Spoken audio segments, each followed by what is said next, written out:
నేను మీతో మనవి చేశాను, పరమశివుడు అష్టమూర్తి తత్వంతో ఉంటాడు. అందుకే పరమశివుడికి పూజ చేస్తే 8 నామాలతో పూజ చేస్తే చాలు, సంపూర్ణమైనటువంటి పూజ పూర్తి చేసినట్టే.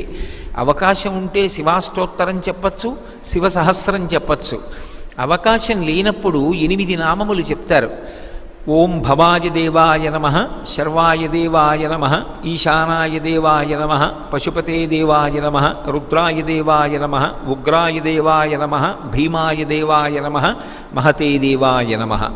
అమ్మవారికి కూడా ఇక వేరు నామాలు చెప్పరు. భవస్య దేవస్య పత్నీ నమః, శర్వస్య దేవస్య పత్నీ నమః, ఈశానస్య దేవస్య పత్నీ నమః, పశుపతే దేవస్య పత్నీ నమః అని ఈ 8 నామాలకి మళ్ళీ పత్నీ నమః అని కలుపుతారు.